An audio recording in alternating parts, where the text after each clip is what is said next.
Hello students, today we are going to start the second chapter of biology of class 7th, nutrition in animals.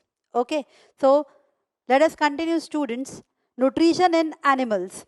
As we all know students, nutrition in animals that the animals are heterotrophic in nature. Animals cannot prepare their own food and are dependent on other plants and animals for their food. Okay, now heterotrophic mode of nutrition में अब हम आगे बात करते हैं. Animals में जो heterotrophic mode of nutrition है ये 3 प्रकार का पाया जाता है.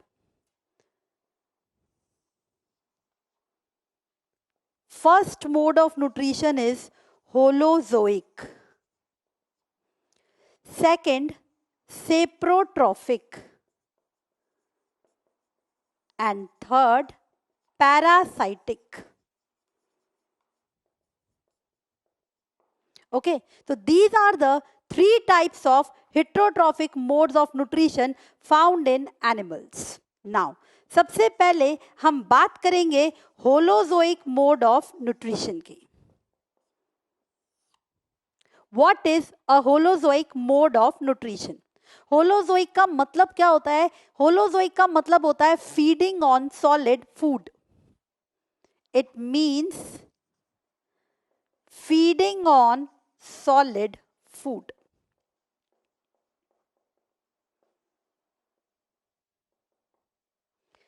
इस प्रोसेस में जैसे आप एक एग्जाम्पल लीजिए, एक एग्जाम्पल हम हमारा ही लेते हैं. हम सबसे पहले खाने को इनटेक करते हैं थ्रू माउथ. सबसे पहले खाने को इनटेक किया जाता है, उस स्टेप को इंजेशन की कहा जाता है. फिर खाने को पचाया जाता है, that is called as digestion.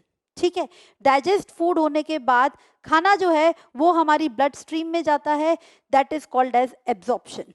And then it is used for different activities and then the waste material is thrown out of the body. ये normally हमारी body का process है और वो mode of nutrition holozoic mode of nutrition कहा जाता है. इसमें 5 steps होते हैं. सबसे पहला ingestion.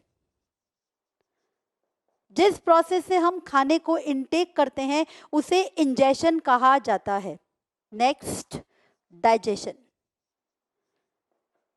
खाने को पचाने को डाइजेशन कहा जाता है. इसमें कॉम्प्लेक्स फूड मटेरियल्स जो होता है उसे सिंपल फॉर्म में ब्रेक किया जाता है by our body through different enzymes. ये हमारी बॉडी का एक बहुत इंपॉर्टेंट प्रोसेस है, ये सब आपको पता है, ये भी आपको नॉलेज में होगा. ठीक है, तो इंजेशन फिर डाइजेशन. अब खाना जब बच चुका है तो वो हमारे बॉडी में ब्लड स्ट्रीम में जाता है. ठीक है, it is it is absorb by our body into our blood stream and that process is called as absorption. It is the digested food. The digested food reaches in our bloodstream and that process is called as absorption. फिर वो different activities के लिए use किया जाता है, उसे assimilation कहा जाता है. The absorb food is use for different activities, that is called as assimilation. And then the waste material is thrown out of our body, that is called as egestion. Okay, so these are the 5 steps of holozoic mode of nutrition. Okay, अब example, कौन से ऐसे animals हैं जिनमें holozoic mode of nutrition पाया जाता है? जैसा मैंने आपसे कहा इसमें हम हमारे ही प्रोसेस के बारे में बात करेंगे. तो the best example of holozoic mode of nutrition is man. ये मैन में पाया जाता है, डॉग में पाया जाता है, फ्रॉग में पाया जाता है, एटसेट्रा. तो these are some of the organisms in which holozoic mode of nutrition is present.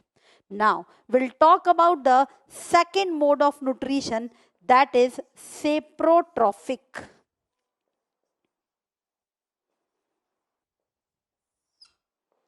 सेप्रो का मतलब क्या होता है? सेप्रो मीन्स रॉटन.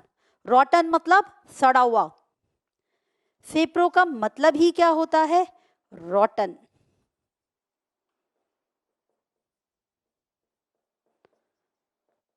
सड़ा हुआ. So these are the organisms which feed on dead and decaying organic matter. तो ये वो ऑर्गेनिजम्स हैं जो डेड और डिकेइंग ऑर्गेनिक मैटर से अपना न्यूट्रिशन डिराइव करते हैं. इसका best example students bacteria and fungi. Bacteria and fungi. Okay, so these are the saprotrophic organisms. Third heterotrophic mode of nutrition in animals is parasitic nutrition students. Parasitic, para का मतलब ही others होता है. ये वो organisms होते हैं जो other plants और animals में उनकी बॉडी के ऊपर या उनकी बॉडी के अंदर रहकर उनसे न्यूट्रिशन डिराइव करते हैं. तो these are the organisms which derive nutrition from other plants and animals. ये दूसरे की बॉडी के ऊपर या बॉडी के अंदर रहकर न्यूट्रिशन डिराइव करते हैं.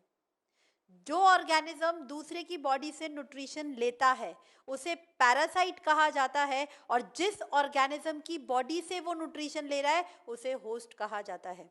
Okay, so such organisms are called as parasite and the organism from which they derive nutrition is called as host. इस केस के अंदर जिस ऑर्गेनिज्म से वो न्यूट्रिशन लेता है वो हमेशा नुकसान में आता है, जिससे वो न्यूट्रिशन लेता है उसे वो नुकसान पहुंचाता है. Examples of parasite students, ticks on dogs, lice on humans. Ticks on dogs, dogs के ऊपर छोटे छोटे ऑर्गेनिजम्स होते हैं, टिक्स होते हैं जो कि उसकी बॉडी से न्यूट्रिशन लेते हैं. हमारे केस के अंदर हमारे सिर में, बालों में जुएं होती हैं जिसे लाइस कहा जाता है, वो हमारी बॉडी से न्यूट्रिशन लेती है. ओके, सो ये जो ऑर्गेनिजम्स जो दूसरे की बॉडी से न्यूट्रिशन लेते हैं ये उनको नुकसान पहुंचाते हैं. तो such kind of nutrition is called as parasitic mode of nutrition. Now we will talk about nutrition in amoeba. Okay, What is an amoeba? सबसे पहले हम बात करते हैं कि अमीबा कैसा ऑर्गेनिज्म होता है. अमीबा एक यूनिसेलुलर ऑर्गेनिज्म होता है जो कि फ्रेश वाटर में पाया जाता है.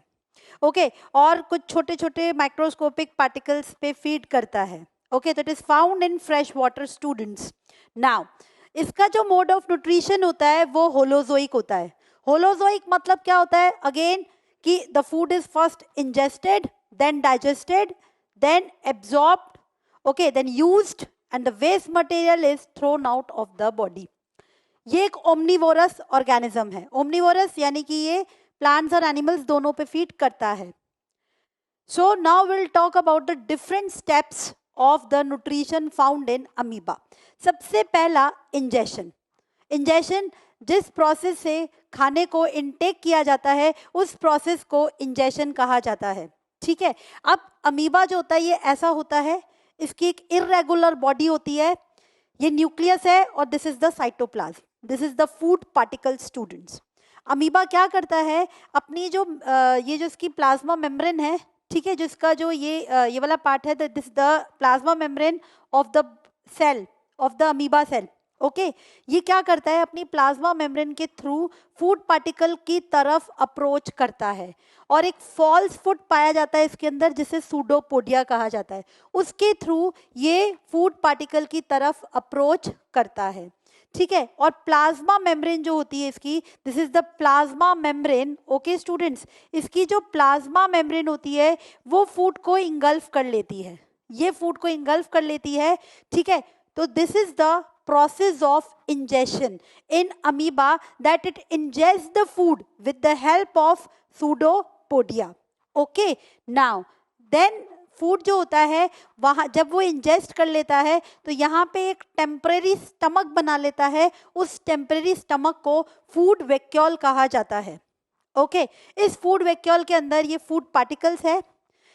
अब इस टेम्परेरी स्टमक में फूड जो है वो अब कॉम्प्लेक्स फॉर्म में प्रेजेंट है, पर it is broken down into simpler form which is called as digestion. तो digestion is the process of break down of complex food particle into simpler form. Okay, तो यहाँ पे खाने को डाइजेस्ट कर लिया जाता है. Okay, now the digested food goes into the cytoplasm of the organism. This process is called as absorption. The digested food goes into the cytoplasm of the organism. This process is called as absorption. जब वो cytoplasm में चला जाता है फिर ये digest food को ये ऑर्गेनिज्म अपनी एक्टिविटीज के लिए यूज करता है, and this process is called as assimilation, and the waste material is thrown out of the body. This process is called as egestion, जिसे हम एक्सक्रीशन भी बोल सकते हैं, इजेशन भी बोलते हैं. The waste material is thrown out of the body of the organism and this process is called as egestion. तो this is the nutrition, process of nutrition found in amoeba.